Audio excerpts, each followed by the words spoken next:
Merci beaucoup, très chers fidèles téléspectateurs, fidèles d'Intingui Télévision, fidèles de l'émission Vérité sur la Parole, fidèles de Yves Inkale Télévision, votre chaîne YouTube, à laquelle nous vous demandons de vous abonner massivement. Vous s'abonner et puis vous partager. Merci pour la émission Nabino Bolingara Mingi, fidélité Nabino, émission Vérité sur la Parole, une émission qui vous fait découvrir les grandes choses sur la parole de Dieu.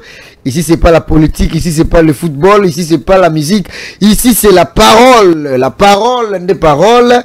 Et alors, vous avez ici l'occasion de voir les différents hommes de Dieu, les différents serviteurs de Dieu, et ça fait du bien. Alors, pas de retard, Tozali Bisonabino ensemble, Tozali Kokoba, toujours la chemise blanche, et l'emboe benga. Likambona Motote, Moussale Zali Kokoba, Yves Inkale, un grand homme dans un petit corps, le présentateur principal de l'émission Vérité sur la Parole. Alors, si vous me voyez, c'est que mon invité est déjà là. Et avec lui, nous allons parler de quoi? Sujet alelo. Hey, Nzambe Nangaye. Sujet alelo Mokua. Boninganate. Bozala rara wana. Bozala kaka wana. Mutuna yambi lelo. Azali Moussel Nanzambi. Azali pasteur. Il y a église temple de la Maine. Voilà. Et alors, bon, y est déjà Yohan. Aïe, Régie, ça songi, hein. Na bomba combo na mais bon, y est déjà. Il s'agit, docteur Nicolas Kizito. Yende pasteur, il y a église temple de la Maine. Tous on est sur quel sujet? Avant to kota na thématique na biso, avant to zinda penza na makambongo ndenge ezalaga bo bouzete bozala wana bati la biso na nous sport ya sponsor na biso oto ali ko pesa merci mingi l'entreprise Vie Service ezali ko beta tolo ya soutenir émission Vérité sur la Parole. Et alors Tolanda Sport Nini Vie Service ezali ko sala. Et puis il faut te faire découvrir bino misala ya Vie Service na chaque émission parce que bangonde bandimi ko accompagner biso et puis biso na bango partenariat ezali ko koba kitoko. Tolanda Sport tant ozonga to attaquer mbala moko na docteur Kizito soki tozali ko sola nini bozali ko découvrir yango. C'est parti. Vie Service, une entreprise spécialisée dans les domaines et services de nettoyage professionnel de l'intérieur des véhicules, privés ou parcs de véhicules professionnels. Confiez votre véhicule au spécialiste de Vie Service pour un nettoyage professionnel à l'intérieur de votre véhicule, afin de vous débarrasser de toutes les taches tenaces, odeurs désagréables et de toutes les poussières avec des produits nettoyants professionnels. Ce nettoyage professionnel vous aidera à bien conserver la valeur de votre véhicule, tout en vous offrant le confort d'une voiture neuve. Vie Service vous offre également les services de nettoyage professionnel ci-après. Nettoyage des canapés en tissu, banquettes des restaurants, fauteuils en tissu, tissus de synthétique et toute autre sorte de tissus. Ce n'est pas tout. Vie Service vous offre également un service spécial de lavage des vitres. Vitres en hauteur, vitres classiques, baies vitrées, Velux et autres. Prêt à venir vous rendre service où que vous soyez, dans vos maisons, bureaux, hôtels, hôpitaux, écoles, églises et tous les autres endroits. Pour tout autre détail sur les offres de Vie Service, contactez le service clientèle au plus 243 83 61 95 611 ou alors visitez-nous au numéro 1 de l'avenue de la Paix, quartier Salongo dans la commune de Limité, référence sous des moutons des bonhommes. Vie Service vous assure un résultat impeccable et une satisfaction optimale. Vie Service. Très chers fidèles téléspectateurs, merci na Vie Service Tozali Kokoba. Alors j'avais déjà annoncé mon invité, il est là avec moi. Lui il se sent l'aise souvent quand il s'exprime en français, mais azape kinois ermoko linga le bandoko tanango. Alors toyambie si jeune abisso ezali le mystère de la femme mariée. Omoni mikolo muto simbi thématique wana o azo expliquer libala, azo expliquer moi si o azali marié, azo expliquer oyo nyonso mwasi oyo aza mari azali koherite na mobali na ye. Donc mikolo yo muto asimbi yango ezali ye. Botikela yango docteur Nicolas Kizito, ba pasteur, ba brochure ezebele, ba prédication ezali bele bo simba nanu wana, mais oyo etali mystère ya mwasi na libala. Botikela yango nanu docteur Nicolas Kizito. La femme mariée, donc c'est une épouse. Shalom pasteur. Shalom bien-aimé frère Yves. Que Dieu vous bénisse. Amen. Qu'il vous bénisse aussi très richement. Amen. Ça fait très longtemps, mais je suis content de vous revoir et vous recevoir encore sur ces plateaux. Le plaisir est partagé. Vraiment, vraiment, vraiment. Et vous vous portez bien? Oui, je vais très bien, naturellement bien. Ok. Et la fois dernière, c'est quoi? C'était l'année passée. C'est comme si vous avez fait trop de mouvements. Hein? Oui. Tout le monde a qui on a Jeffersonville. C'est ça? Oui, oui, je suis allé... voyagez qui moi mingi. J'avais commencé par Atlanta, là où il y a l'église du pasteur Barouti. On ne vous écoute pas? J'avais commencé par Atlanta. Ok. Donc à Charlotte. J'avais commencé à Atlanta. Je suis allé d'Atlanta à Charlotte. J'ai visité l'église du pasteur Atapis. Ok. Et on a passé des très bons moments là-bas. Et j'ai rencontré des amis, notamment le frère Isaac Panzou qui m'a aidé à visiter la tombe de Billy Graham et la concession de Billy Graham, l'un des grands messagers du 20e siècle. Et de là, on m'a pris par un cousin charmant, Mutoka, de Charlotte jusqu'à Jeffersonville pour visiter la tombe du prophète Branham. Et donc, et de là, je suis rentré. Après, je suis allé en France, à Paris, quelques mois après, dans l'église, l'assemblée de premier-né du pasteur Patrick Longanjo, que je considère comme étant le flambeau de l'évangile pour tous les continents européens. Le flambeau? C'est le flambeau de l'évangile de tous les continents européens. C'est l'oasis de la vérité sur tous les continents européens. Qui c'est lui-là? Le pasteur Patrick Longanjo. Non, mais vous avez vraiment effectué beaucoup de voyages. Moi, je pensais d'ailleurs que c'était une mission de service de la part de là où vous travaillez. Alors que... Non, moi je travaille, je suis avocat. Professionnellement, je suis avocat. Voilà, professionnellement. Ministériellement, je suis ce que je suis. Donc, on va là où les portes s'ouvrent. Nous allions dans des réunions. Donc, en avril, j'étais aux États-Unis. En juin, je suis allé en Turquie. En octobre et novembre, j'étais en France. Donc, dans les dédoublements fonctionnels dont nous sommes investis, nous faisons à la fois le travail d'avocat et le sacerdoce divin. Donc, voilà. Vous pouvez encore nous rappeler pourquoi on vous appelle docteur? Vous allez avocat. Vous êtes avocat, mais vous êtes docteur. Vous êtes non, je suis... Le mot docteur veut tout simplement dire enseignant de la parole. Ah, c'est pas de la médecine. Non, non, c'est enseignant de la... Un docteur, c'est un enseignant. C'est un détenteur de la doctrine. Les docteurs sont les détenteurs de la doctrine. C'est eux qui manipulent la doctrine dans l'église. Vous êtes l'un d'eux. C'est eux qui posent le fondement de la doctrine. Donc, c'est de ça qu'il s'agit. La Bible dit qu'il a donné les uns comme apôtres, les autres comme pasteurs, les autres comme docteurs et les autres comme évangélistes. Voilà. Ces quatre ministères-là, c'est pas 5. Non, ces quatre ministères des Éphésiens 4 qui entourent le ministère de prophète, ce qui équivaut naturellement aux 4 êtres vivants qui entourent le Seigneur Jésus. Vous comprenez donc le ministère d'apôtre qui correspond au lion, le ministère des pasteurs qui correspond au veau, le ministère des docteurs qui correspond à la tête de l'homme et le ministère de l'évangéliste qui correspond à l'aigle. Et ces quatre ministères-là entourent le ministère du prophète qui est le trône même de Dieu. Voilà. Docteur Kizito, si j'ai monsieur Komara Robotama, monsieur Komara ministère. Normalement, j'avais déjà promis à mes téléspectateurs, à mes fidèles téléspectateurs qu'un jour on doit faire une émission avec vous autour des 5 ministères. Mais ici, je viens déjà d'être surpris qu'il y en a 4 qui entourent un. Bon, oui, on n'a pas. Il y a 4 ministères. On ferme la parenthèse. Qui entourent le ministère des prophètes comme le 4 êtres vivants qui entourent le trône de Dieu. On ferme la parenthèse et puis on en parlera prochainement. Tant mieux. Et parmi les 4 là, ou les 5 comme vous le voulez, est-ce que... Qui vous a dit que vous occupez le ministère là des docteurs? Qui vous a dit ça directement? Personne ne vous l'a dit, c'est un don. Le ministère est un don. Qui vous a dit que vous êtes un être humain? Personne ne vous a dit que vous êtes un être humain. Vraiment. C'est Dieu qui a fait de vous un être humain. C'est un don que Dieu vous a donné d'être un être humain. Donc, c'est lié à la nature que Dieu place dans chacun des individus. Donc, je crois que au fil des temps, il s'est dégagé de ma nature que j'étais un enseignant de la parole du Seigneur.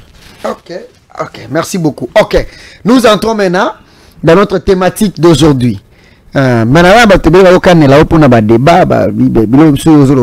faut avoir un plateau. Donc, moi, j'ai toujours été disposé à des échanges fructueux, à des débats bénéfiques, parce que c'est des chocs des idées que jaillit la lumière. Okay. Je me souviens quand la dernière fois que j'étais ici, c'était dans un débat contradictoire. Voilà. Face à un prédicateur, à un évangéliste, je crois. Voilà, c'est ça. Vous avez vu à quel point il n'était pas en mesure d'argumenter sur le sujet qui était débattu. Le mariage et le divorce est un des sujets les plus sensibles, le plus vital, et ce n'est pas donné à tout le monde d'aborder ce genre de questions. Il faut que vous soyez docteur. Pas nécessairement. Pas nécessairement, mais un docteur peut bien l'expliquer en profondeur. Je crois que les apôtres et les enseignants sont de ministères idéaux pour manipuler ce genre de sujets. Très bien. Le mystère de la femme mariée. Est-ce que vous aussi vous croyez que dans une femme mariée, il y a des mystères, ou soit concernant une femme mariée, il y a des mystères qui se cachent là? Bon, d'abord, la femme de manière générale, c'est tout un mystère. Hein? Alors, la femme d'abord de manière générale, c'est tout un mystère. Vous savez que il y a peu de femmes, peu des êtres humains et des femmes, malheureusement, qui ne savent pas l'origine ou les circonstances de la formation de la femme. Vous savez que la création, passez-moi l'expression, de la femme a fait l'objet de toute une réunion entre Dieu et les anges. Vous comprenez? La création ou la formation de la femme, la venue de la femme a fait l'objet de toute une grande réunion, une grande conférence entre Dieu et les anges. Une réunion à laquelle Lucifer a participé très activement. Qui vous a dit ces choses? Ben, la parole du Seigneur. Donc, avant la formation de la femme, il y eut toute une réunion entre Dieu et les anges. Oui. Et le Lucifer a fait quoi? Lucifer a participé activement à cette réunion-là. Ok. Oui. Et à l'issue de la réunion... Parce que Adam était créé seul. Adam existait seul. Et Dieu, dans sa pensée infinie, il avait des ambitions, il avait des projets. Des projets sur base desquels il devait manifester des attributs. Et parmi les attributs que Dieu était appelé à manifester, il y avait l'attribut du Rédempteur, l'attribut du Sauveur. Ça voudrait dire que Adam devait, pour permettre à Dieu de manifester cet attribut-là du Sauveur, Adam devait tomber dans le péché. Et Adam, de par sa nature, ne pouvait pas tomber dans le péché. Parce que Adam était la parole. Adam détenait le pouvoir de l'infaillibilité qui ne lui permettait pas de tomber. Voilà. Adam ne pouvait pas tomber dans le péché. Adam était le Dieu sur la terre. Il était un Dieu. Il était Dieu sur la terre. Il avait l'autorité suprême sur tout ce qui existait. Vous comprenez? Et donc, Dieu, il avait des projets plus élevés au-delà de ce qu'il voyait dans Adam. Dieu, il avait des ambitions, notamment celles qui consistaient à se voir manifester l'attribut du Sauveur. Et pour manifester cet attribut du Sauveur, il fallait que Adam, la créature qu'il avait mise sur la terre, puisse tomber. Mais comment Adam devait tomber? Et donc, Dieu a convoqué une réunion. Il a organisé une grande conférence au cours de laquelle il a posé la question à tous les anges. Quel est le mécanisme que je pourrais mettre en place pour amener Adam à tomber, afin que les attributs qui sont en moi soient en mesure d'être manifestés? Aucun des anges n'a pu donner une réponse qui puisse convaincre l'Éternel, le Créateur. Là, lors de cette réunion-là. À l'occasion de cette réunion-là. C'est ainsi que Lucifer est apparu à cette réunion-là. Dans cette réunion, Lucifer est apparu. Lui qui était l'ange de la beauté, lui qui mettait les sceaux à la perfection, lui qui avait la maîtrise des plans de Dieu, il a dit au Seigneur que moi j'ai une idée sur ce que tu peux faire pour amener Adam à tomber. C'était quoi l'idée?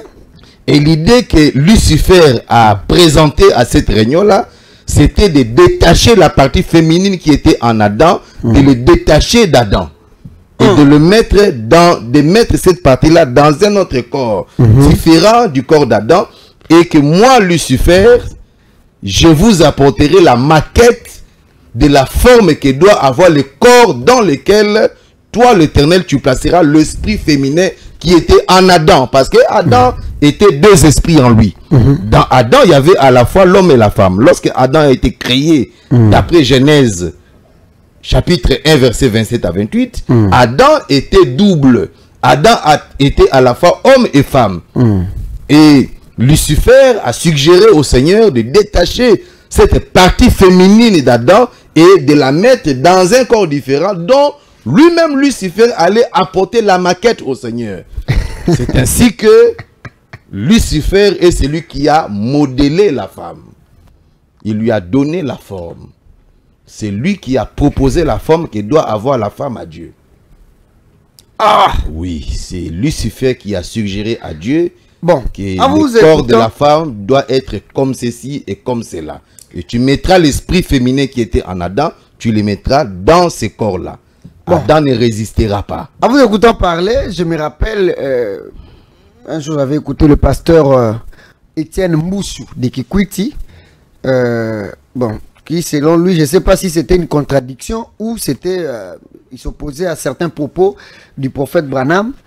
Et je me rappelle, il a dit que je ne crois pas à ce que frère Branham m'a dit que c'est le diable qui avait donné une forme à la femme. Il dit que c'est faux. C'est Dieu qui a créé la femme. Mais ici, je vous entends encore affirmer cette même déclaration que c'est le diable qui avait modélé.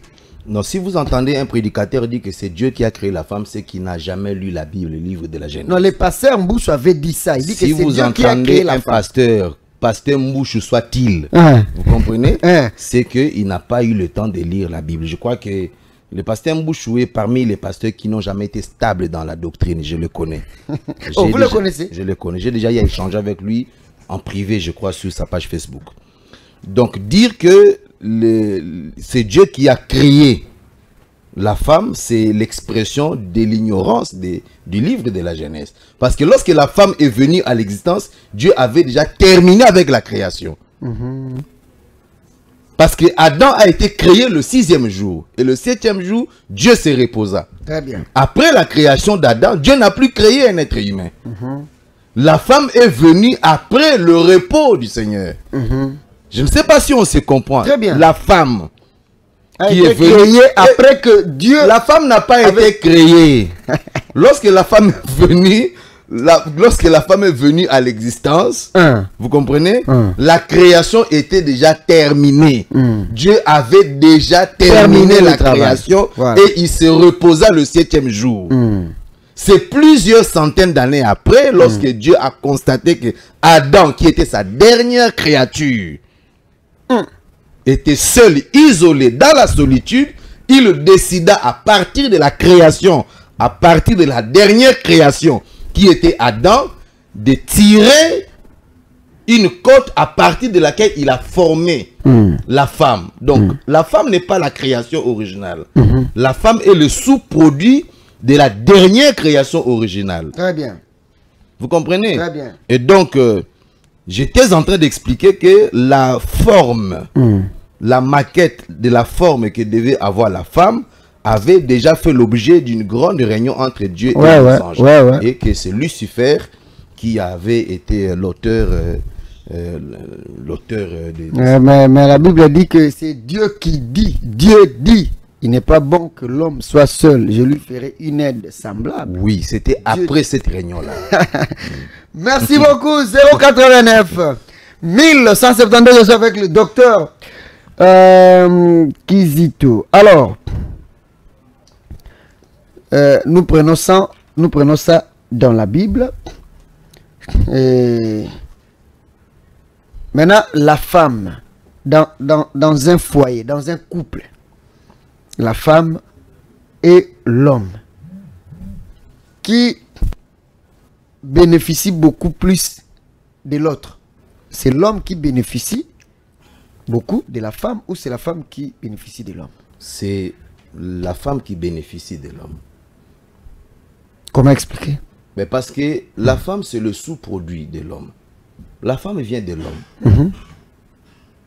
Les juristes disent que l'accessoire suit le principal. L'accessoire suit les sorts du principal. Quand l'homme est perdu, la femme est perdue. Quand l'homme est sauvé, la femme est aussi sauvée. Très bien. Vous comprenez? Je vais arriver C'est là. pourquoi Adam... Quand l'homme est perdu, la femme est perdue. Femme est perdue. Quand l'homme est sauvé, la femme est sauvée. C'est automatique. Cela va de soi. C'est pourquoi lorsque Adam constate que son épouse Ève est tombée dans le péché, Adam savait que cette femme est perdue éternellement. Okay. Il savait que cette femme ici n'est plus sauvable. Vous comprenez? Parce qu'elle a brisé les lois que Adam lui avait présentées lorsqu'elle est venue à l'existence. Et Adam sachait que cette femme est déjà tombée dans la transgression. Adam a préféré tomber dans la... Adam est tombé volontairement. Il n'est pas tombé parce qu'il était...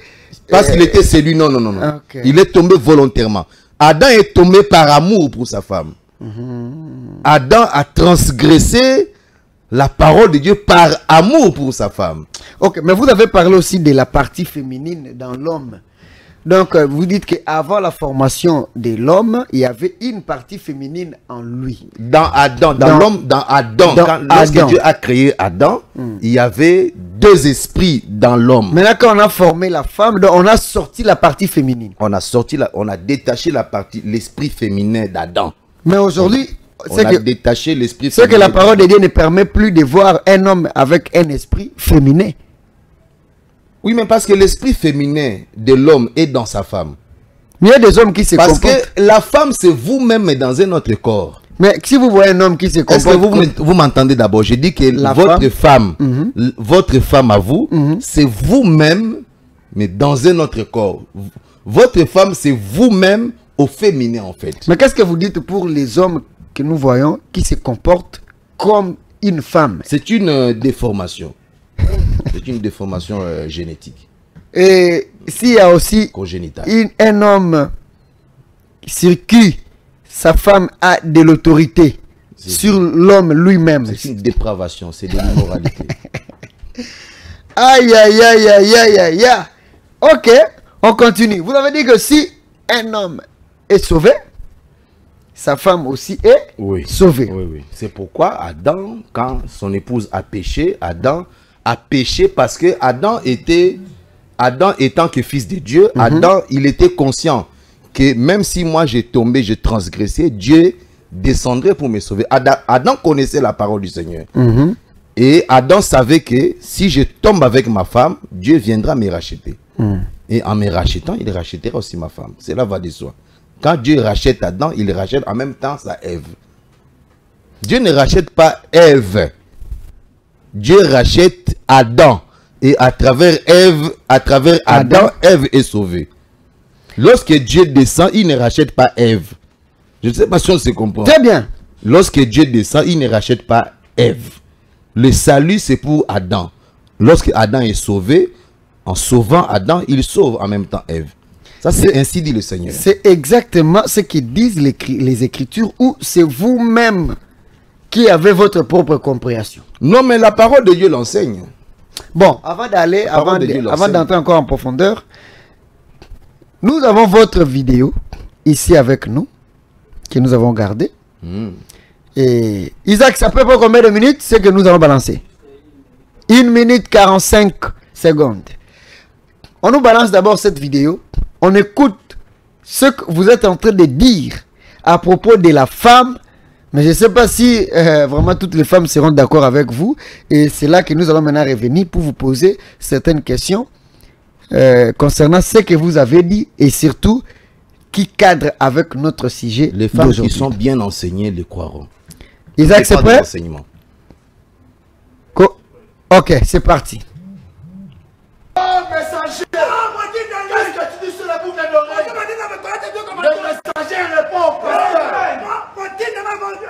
Et le messager dit au pasteur que le boucle d'oreille, c'est le symbole d'une femme qui écoute son mari.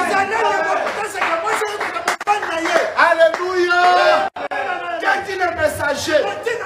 Oh messager, le boucle d'oreille, ce n'est pas l'esclavagisme. Comme Dieu vous a enseigné. Alléluia. Qu'est-ce qu'il est messager?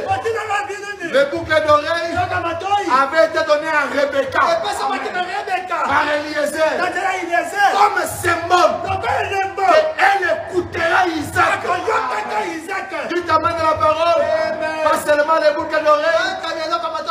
Eliezer lui a donné aussi le bracelet. Parce que le bracelet symbolise une femme qui travaille beaucoup.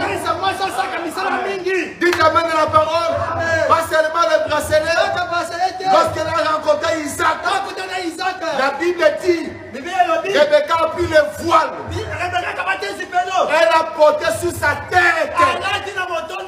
Frère Madame me dit, qu'est-ce symbolise le voile? C'est le symbole de la soumission. Et l'apôtre Paul dit que c'est pourquoi la femme doit avoir sur sa tête une marque de l'autorité dont elle dépend. V-Service, une entreprise spécialisée dans les domaines et services de nettoyage professionnel de l'intérieur des véhicules, privés ou parcs de véhicules professionnels. Confiez votre véhicule aux spécialistes de V-Service pour un nettoyage professionnel à l'intérieur de votre véhicule, afin de vous débarrasser de toutes les taches tenaces, odeurs désagréables et de toutes les poussières avec des produits nettoyants professionnels. Ce nettoyage professionnel vous aidera à bien conserver la valeur de votre véhicule, tout en vous offrant le confort d'une voiture neuve. V-Service vous offre également les services de nettoyage professionnel ci-après. Nettoyage des canapés en tissu, banquettes des restaurants, fauteuils en tissu, tissus des synthétiques et toute autre sorte de tissus. Ce n'est pas tout, V-Service vous offre également un service spécial de lavage des vitres. Vitres en hauteur, vitres classiques, baies vitrées, Velux et autres. Prêt à venir vous rendre service où que vous soyez, dans vos maisons, bureaux, hôtels, hôpitaux, écoles, églises et tous les autres endroits. Pour tout autre détail sur les offres de V-Service, contactez le service clientèle au +243 83 61 95 611 ou alors visitez-nous au numéro 1 de l'avenue de la Paix, quartier Salongo dans la commune de Limité, référence sur des moutons des bonhommes. V-Service vous assure un résultat impeccable et une satisfaction optimale. V-Service. Alléluia. Madame dit, Sarah n'était pas circoncise. Pourquoi? Elle était déjà circoncise à Abraham. Il t'amène la parole. Oh, j'aime le frère Branham.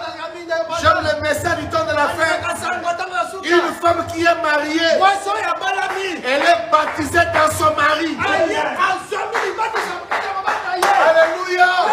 Je vais aller plus loin. Une femme qui est mariée, elle n'a pas besoin de la foi.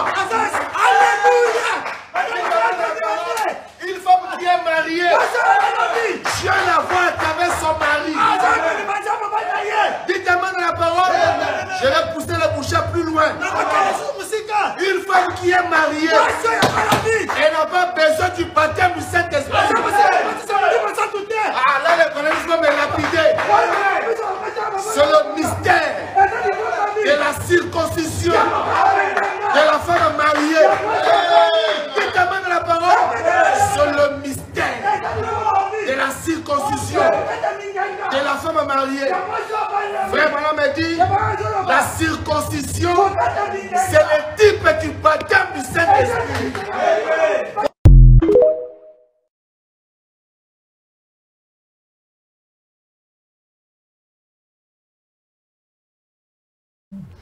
Voilà, alors nous venons de suivre tous ensemble. Là, les pasteurs étaient sur la chair, là, sous l'onction. Pasteur, là, c'est vous qui le dites sur la chair. Alors, je ne sais pas si vous allez oublier ça ou si vous allez dire que ce n'est pas vous qui avez dit ça. Pasteur, vous avez dit qu'une femme mariée n'a même pas besoin d'avoir la foi. Une femme mariée n'a même pas besoin de chercher le baptême du Saint-Esprit. Wano komisi basi ndenge nini pasteur malobana ne pas nayo. Bon, d'abord il faut comprendre que le mariage est une alliance. Le mariage est une alliance, c'est un pacte. Le mariage est un pacte. Et c'est un pacte qui est plus profond que vous ne l'imaginez. Vous comprenez? Vous savez que le frère Branham dit que lorsque une femme est mariée, elle rentre dans son éternité. Vous n'avez pas encore lu, vous n'avez encore rien lu depuis qu'on a commencé. Moi, je m'assume quand je parle. Surtout quand je sais que je parle devant le public.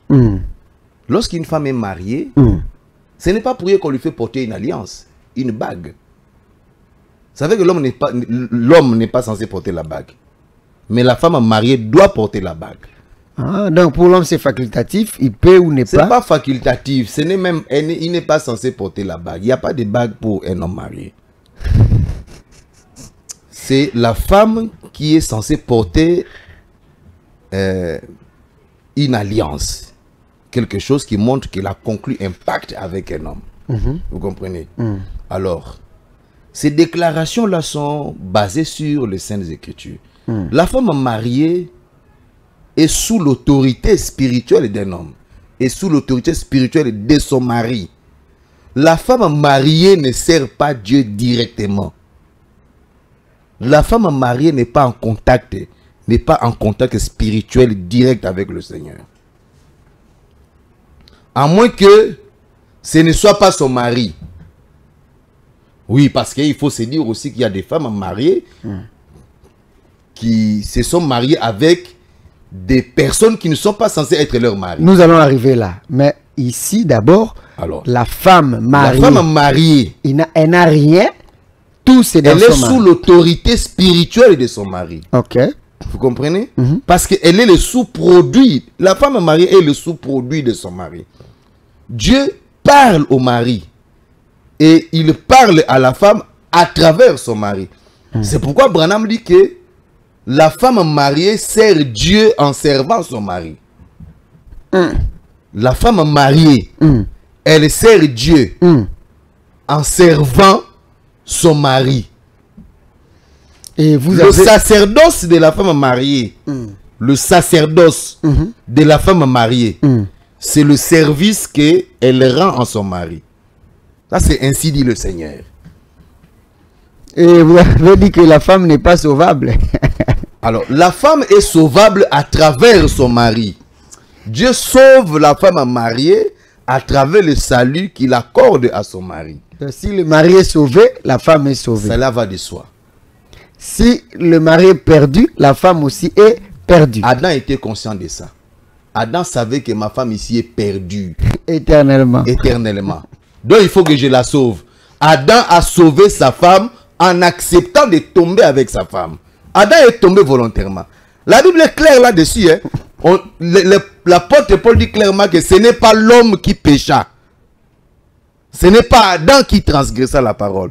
Mais c'est Ève qui, en transgressa la parole, entraîna le monde dans l'iniquité. Adam est tombé volontairement. Adam savait que si je laisse ma femme dans ces conditions, elle est éternellement perdue. Mais étant fils de Dieu, je dois tomber avec elle parce que moi je serai sauvé. Adam savait que... Bon, aujourd'hui, qu'est-ce qu'on peut dire d'Ève? Elle a été sauvée ou elle est toujours perdue? Adam a été... non, c'est pas d'Ève. Adam a été sauvé avec Ève. Ève a été sauvée avec Adam. Donc maintenant, si on ramène ça aujourd'hui, un homme qui attrape sa femme dans l'adultère, comme le cas d'Adam et Ève, qu'est-ce que l'homme doit faire? Il doit suivre la procédure d'Adam. C'est la grosse erreur qu'Adam avait commise justement. La plus grosse erreur qu'Adam avait commise qui a entraîné l'humanité. Adam a commis cette erreur, mais au finish, Adam est sauvé avec sa femme. Oui, donc si vous pouvez commettre cette erreur aujourd'hui, mais vous êtes aussi sauvé. Si vous êtes un homme plein de compassion, vous avez les gens de compassion qu'Adam avait. Vous comprenez?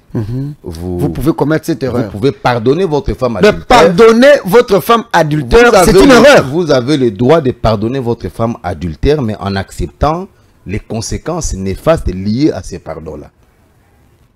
Oui, ça, il faut qu'il y ait nécessairement des conséquences. Oui, mais parce que Adam, en pardonnant son épouse, nous subissons les conséquences de ça jusqu'aujourd'hui. Non, lui-même, Adam a vécu quelques conséquences. Il est allé en enfer. Adam a vécu 4000 ans dans le séjour des morts. Vous écoutez, hein? Adam a vécu pendant 4000 ans. Était allé en enfer. Dans le séjour des morts, en train d'attendre son salut. Avec sa femme. Il est resté dans la prison. Il est resté en prison. Son âme est restée dans la prison pendant 4000 ans. Jusqu'à ce qu'il en sorte après la résurrection du Seigneur Jésus-Christ. Qu'est-ce que nous pouvons dire aujourd'hui? Si une femme se marie avec un homme qui n'a pas le Saint-Esprit, qui n'a pas Dieu. Elle est sans couverture spirituelle. Mais elle-même, elle prie. Elle est sans couverture spirituelle. Et là, elle n'est pas sauvable. Elle est sans couverture spirituelle. Une femme qui se marie avec un homme animal, c'est ça un homme sans Saint-Esprit. Un homme sans Saint-Esprit, c'est un homme animal, dit la Bible. Et une femme qui se marie avec un homme animal, elle est sans couverture spirituelle. Et les dégâts, nous les voyons dans la société. C'est pourquoi il faut que, avant qu'une femme se marie, elle doit se rassurer que celui-ci est un fils de Dieu. Parce que mon salut dépend de lui, justement. Mon salut dépend de lui. De cet homme-là. De cet homme-là. Et si cet homme n'est pas en relation intrinsèque avec le Seigneur, je ne vois pas comment cette femme serait sauvée. Là, à la fin, nous allons vous laisser le temps de donner aussi conseil à celles qui ne se sont pas encore mariées, mais on a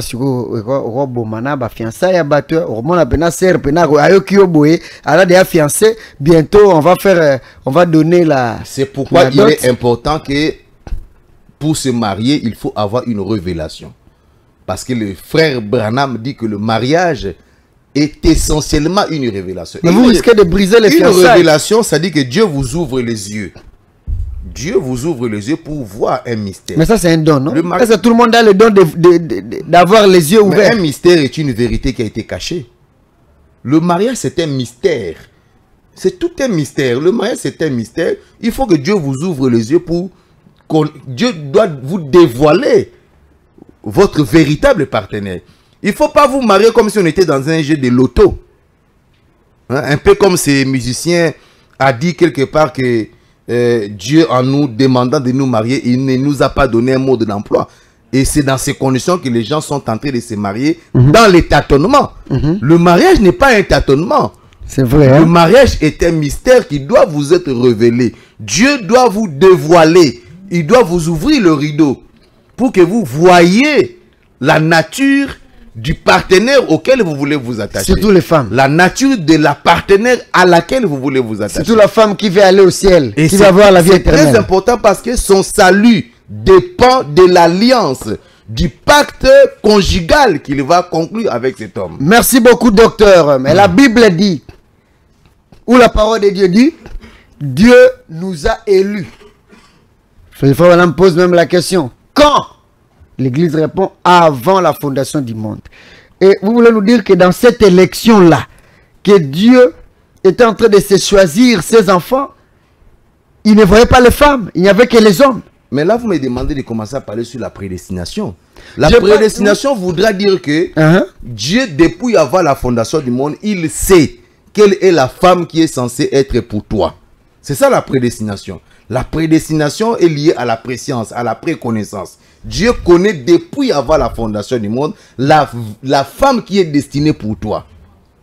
Ok, ça c'est tout ça, c'est la prédestination. C'est ça la prédestination. Alors, c'est pourquoi j'ai dit que le mariage étant une révélation, il faut que Dieu vous ouvre les yeux pour que vous puissiez accéder à la connaissance de Dieu, afin que vous ne puissiez pas faire de mauvais choix. Des choix qui seraient incompatibles avec la volonté de Dieu. Parce que la volonté de Dieu elle-même est tout un mystère. L'apôtre Paul dit dans Éphésiens chapitre 1er que Dieu nous a fait connaître le mystère de sa volonté.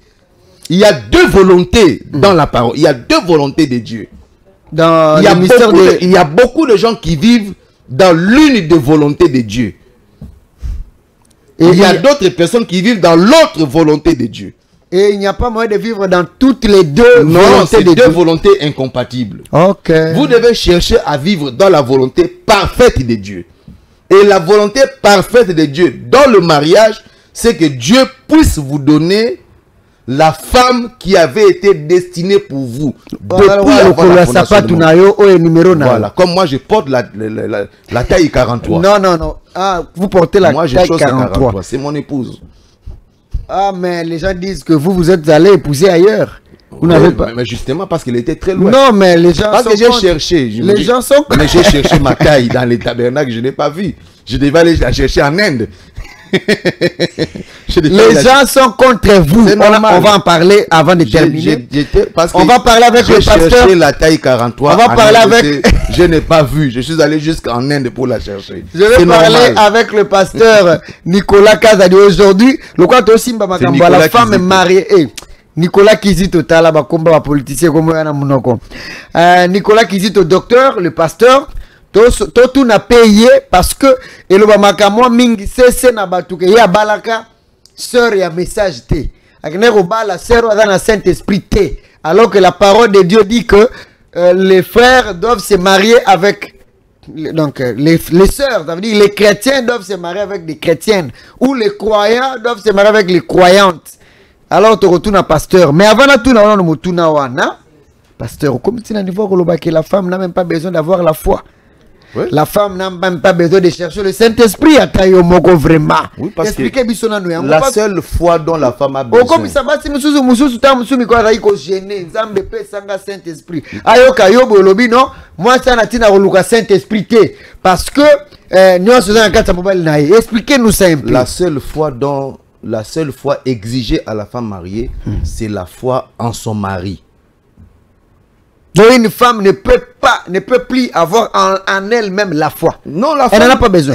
La seule foi qui lui est exigée, c'est la foi en son mari.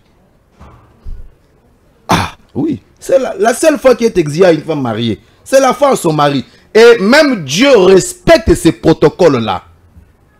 Même Dieu respecte les protocoles de la femme mariée qui voudrait que la femme mariée, la seule foi qui lui est exigée, c'est la foi en son mari.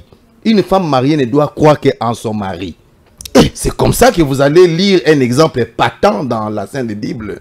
Il y a une dame qui a rencontré un ange dans les champs.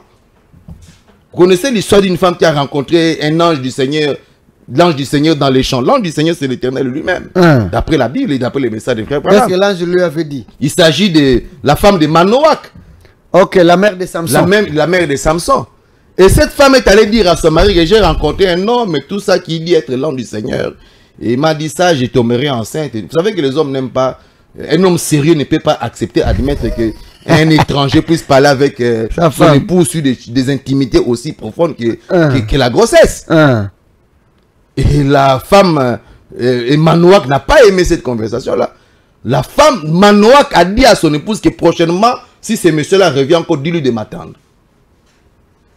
Et le jour suivant, pendant que la femme travaillait dans les champs, l'ange du Seigneur, donc l'Éternel, est encore descendu. Est allé chez l'homme lui-même. Et la femme lui a dit non, attends, je dois d'abord appeler mon mari.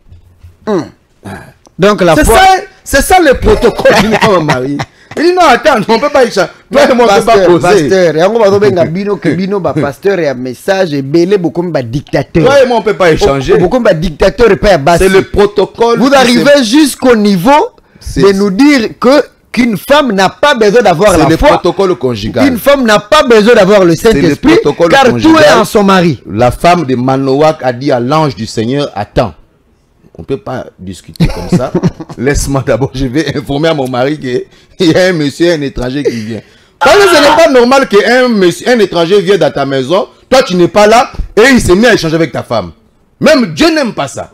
Mais là, même Dieu lui-même, quand il vient dans ta maison, il trouve un ordre, tu as laissé dans la maison. Et la femme dit à Dieu que mon mari a dit que si un étranger vient, je dois l'appeler. Dieu sera d'accord.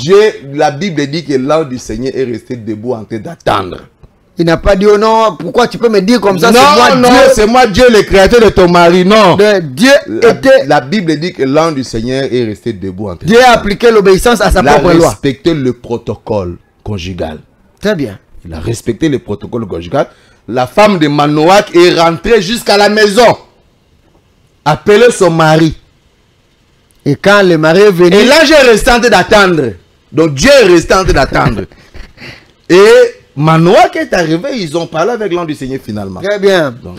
Donc qu'est-ce que vous dites maintenant? Que les femmes n'aient même pas le temps de prier, même si elles ne prient pas, c'est pas un problème. Non, elles doivent prier. Pourquoi elles doivent Mais elle va prier avec la foi qui est en son mari. Elles doivent prier, mais en ayant foi à son mari. C'est pourquoi une femme qui prie, mais qui ne croit pas à son mari, c'est une prière vaine. Bon, pasteur Kizito, Nicolas Kizito, pasteur des Temples de la Maine. Hein? Oui.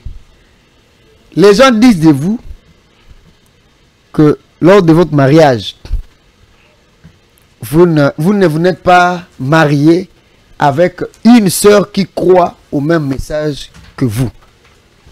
Alors, yo moko zalia, bako c'est la comme makambuto za solo. Que okende no kobala mupagano libanda ou na baptise la moi. Alors qu'avant vous étiez entré aussi vous étiez parmi ceux qui croyaient qu'on doit se marier entre nous dans le message. Mais vous avez brisé ce que vous-même vous avez. Non, le problème avec moi c'est que le problème avec moi c'est que j'aime quand je viens sur un plateau de télévision que les téléspectateurs et nous restons objectifs dans le débat. Parce que nous parlons sur le mariage. Quand vous entrez dans les subjectivités. Sur le mariage. Quand nous là on est dans le mariage, mais dans votre mariage particulier. On est dans la subjectivité. Parce que si prochainement quand j'aurai un co-débatteur, on parlera de sa femme aussi. Quand j'aurai un co-débatteur, parce que lui il verra qu'il s'est marié dans les normes. On parlera de ma femme, après je parlerai aussi de sa femme, après nous parlerons de la femme de votre femme aussi à vous. Oui, mais il dira que lui s'est marié dans les normes. On peut d'accord que prochainement quand on parlera de je vous amène Michel Kabou, avec qui vous avez fait le débat. On finit à parler de ma femme, après on parlera de la femme du co-débatteur, après on parlera de votre femme. Mais je vais quand même vous satisfaire en répondant à votre question que moi, mon épouse, je l'ai épousée conforme à la Bible et au message du Dieu de la terre. Il n'y a pas une femme. Il n'y a pas une femme qui soit plus croyante que mon épouse. Au commissariat, vous avez fabriqué votre propre. Non, il n'existe pas sur la terre ici une épouse qui soit plus croyante que mon épouse. Ça n'existe pas. Elle aussi. Si vous en connaissez une, montrez-la moi.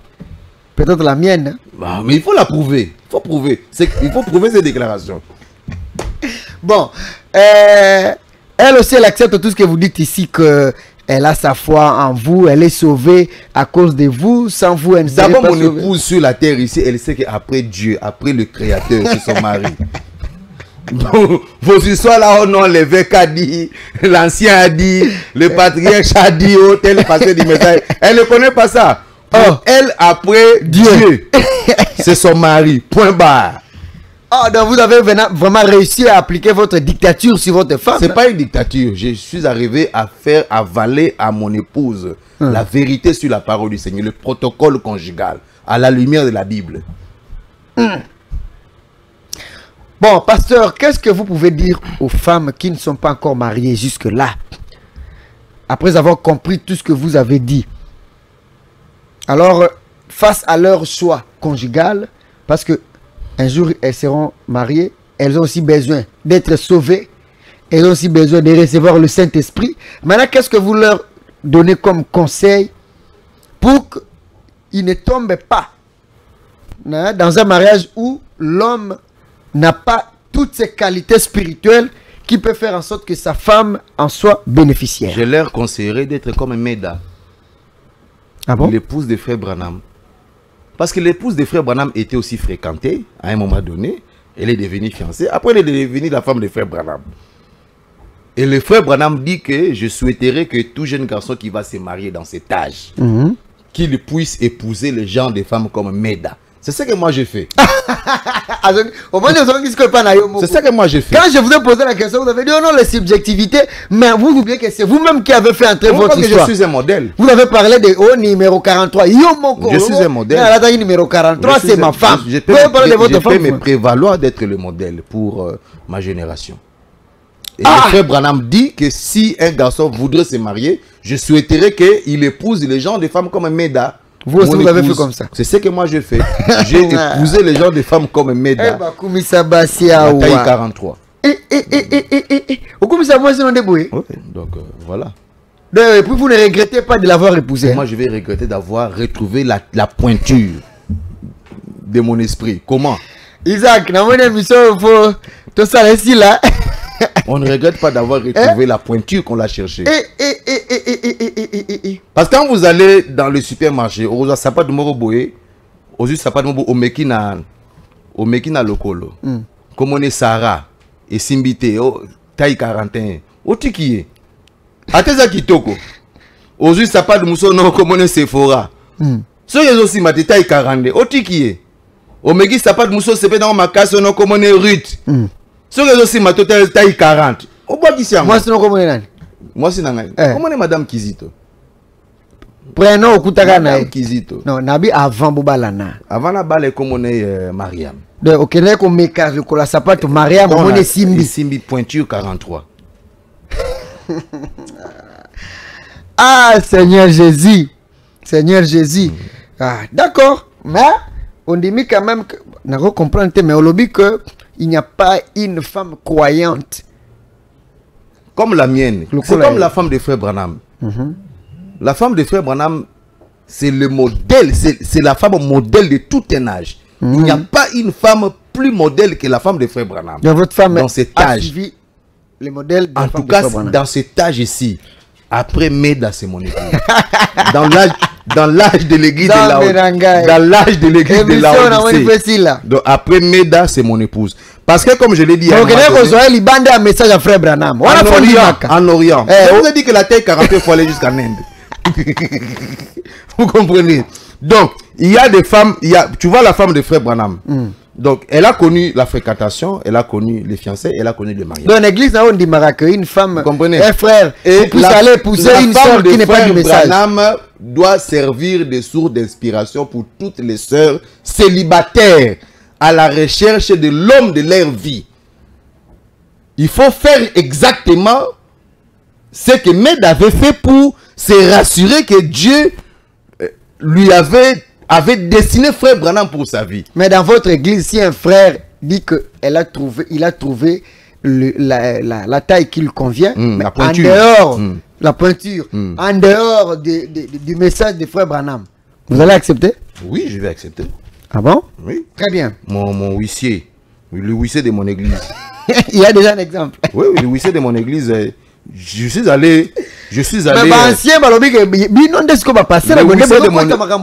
huissier de mon église est venu me présenter sa fiancée. Qui n'est pas du message. Qui n'est pas du message. Et le mariage a eu lieu dans l'église de la femme. Je suis allé assister et participer, bénir le mariage dans l'église de la femme. Mais est-ce que quand vous m'entendez parler, j'ai l'air de quelqu'un qui a quitté le message? Mais elle est épousée ailleurs. Je sais que j'enseigne dans mon église. Ça donne l'impression de quelqu'un qui n'est plus dans le message du temps de la fin. Bon. Si une femme meurt avant d'être mariée, parce que le que la femme est sauvée à partir de Mobali Nae. Il y a Koutani na Mobalite, ni à Mabé, ni à Malam. Mais elle a laissé ce monde. Elle est sauvée ou elle est perdue? Elle sera sauvée par la prédestination. Le salut s'appliquera à elle à titre individuel. Donc les femmes célibataires aussi peuvent être sauvées. Sur base de la prédestination.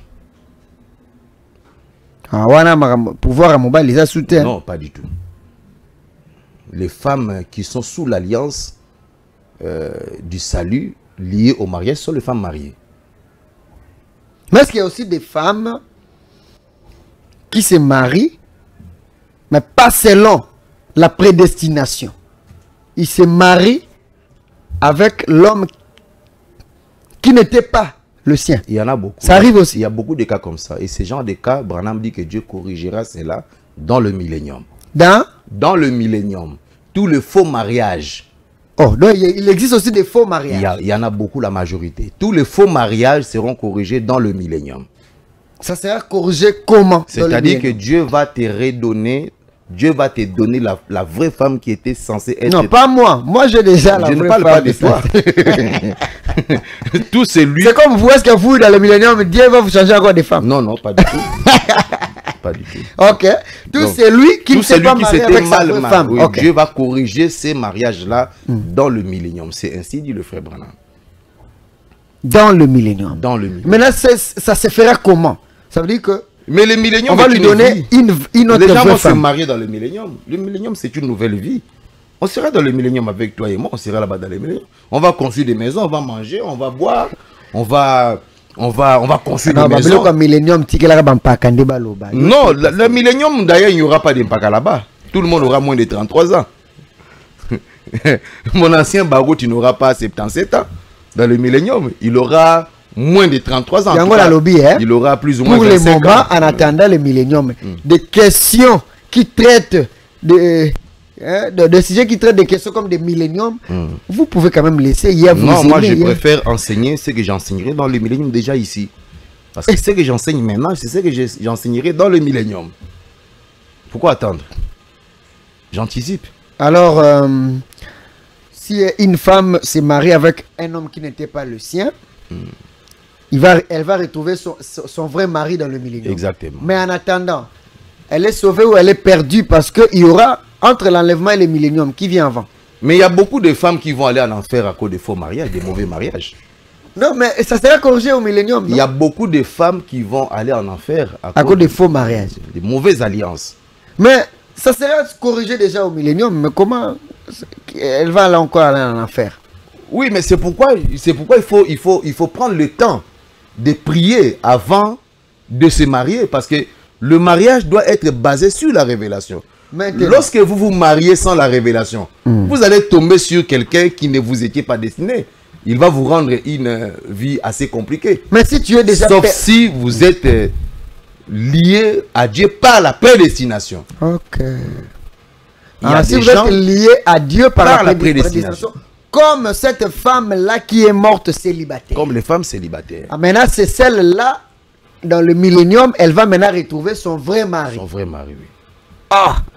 Est-ce que ta citation, mon gars, est totalement on va se marier. Moi, je ne suis pas venu parler du millénium. Non, non, mariage. Non, mais la Bible, par rapport au protocole de la femme à marier. Parce que, frère Branham dit que pour que nous puissions comprendre ces jours, il faut rentrer dans l'Ancien Testament. Parce que l'Ancien Testament, c'est ce qui nous permet de comprendre le Nouveau Testament. Il y a quelque chose à lire sur ça? Non, mais Branham le dit dans la Qu'est-ce que le Saint-Esprit? Ah bon? Qu'est-ce qu'il dit? Au paragraphe 33. Branham dit que la circoncision ne pouvait pas être pratiquée. La circoncision ne pouvait être pratiquée que chez le mâle. Ça c'est clair. Vous comprenez? Ça c'est clair. Mais si la femme était mariée, si la femme était mariée à un homme, elle faisait partie de lui. Elle était circoncise avec lui. Hey!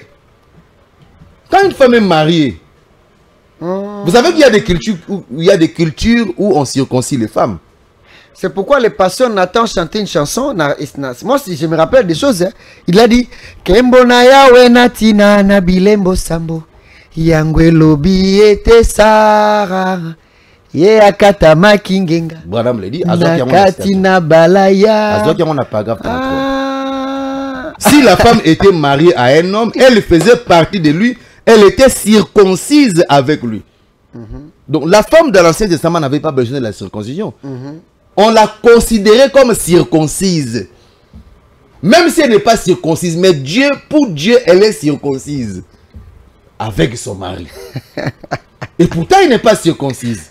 Et Branham dit, elle sera néanmoins, il dit, elle était circoncise. Il dit, vous vous souvenez dans Timothée? Azui Maraba Genèse, on a Timothée. C'est ce que Frère Branham dit.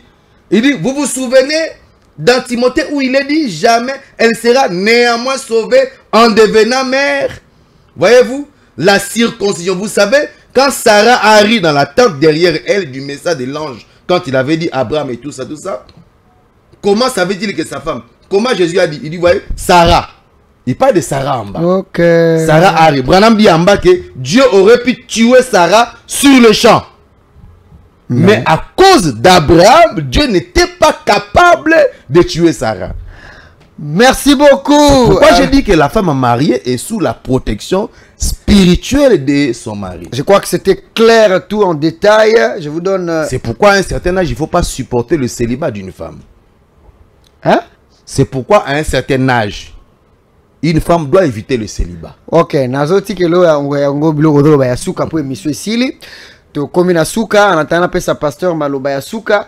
Donc Bolandi en détail. Ceux qui me tournent les numéro yango wana, le pasteur va aussi donner son propre numéro de téléphone et puis beaucoup sous éclaircissement, mais je crois que le pasteur, le docteur était clair sur tous les plans.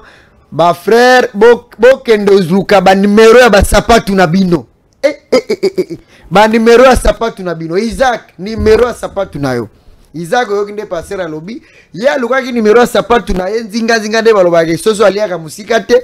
Mais ya mona ki numéro ya sapatu na ete. Numéro 43 que trouvé en hier, passer à lobby, il y a problème, il y a condamnable, il y a problème. L'essentiel est dans le numéro à sapatu na yo, le Rolangai na doit Naomi Dimo que moi Nzambe la plus belle du monde et puis remplie du Saint-Esprit. Zoka zoka ngonde pa nangai, oyoki ke ba mystère moi si nanga Saint-Esprit dans la nango tonda wana do azo ngonde à travers ngai. Elle n'en a même pas besoin. Elle est baptisée du Donc, Saint-Esprit à travers ce que toi tu as. Citez aussi ici, ensuite vous donne aussi votre numéro de téléphone. Merci. Non, je termine en disant que la femme mariée est soumise à un protocole sur base duquel elle doit servir le Seigneur. Le frère Branham dit que la femme mariée sert le Seigneur en servant son mari. Voyez-vous, et c'est comme ça que lorsque la femme de frère Branham avait claqué la porte à frère Branham, il y a eu des conséquences assez tragiques dans sa vie. Les kystes d'ovaires qui avaient été subis par la sœur Meda étaient liés au fait que pour la première fois, cette femme a claqué la porte à son mari. Donc c'est très dangereux quand une femme méprise, manque du respect à son mari parce que le mari est la protection spirituelle de la femme mariée parce qu'elle est considérée comme étant circoncise, c'est-à-dire remplie du Saint-Esprit à travers son mari. Merci. Mon numéro de téléphone est le 081 190 32 50. 081 190 32 50. L'église est située sur l'avenue Kapungu, numéro 49, arrêt trafic à l'université de Kinshasa. 082 081 190 32 50. Merci de nous avoir suivis. Nous sommes arrivés à la fin de cette émission. Aujourd'hui, nous avons parlé sur le mystère de la femme mariée avec le docteur Nicolas Kizito. Ça fait du bien et vous avez suivi avec les détails. S'il y a quelque chose à contredire ou à poser, encore une question pour connaître encore plus en profondeur, il a donné son numéro. Vous pouvez aussi le contacter au 081 190 32 50. J'étais assisté par Gloire Louleko derrière les caméras et à la régie Isaac Korangi. L'émission se passe chaque vendredi à 16h et chaque samedi à 9h et dimanche à 18h, lundi aussi à 9h. Au revoir et que Dieu vous bénisse.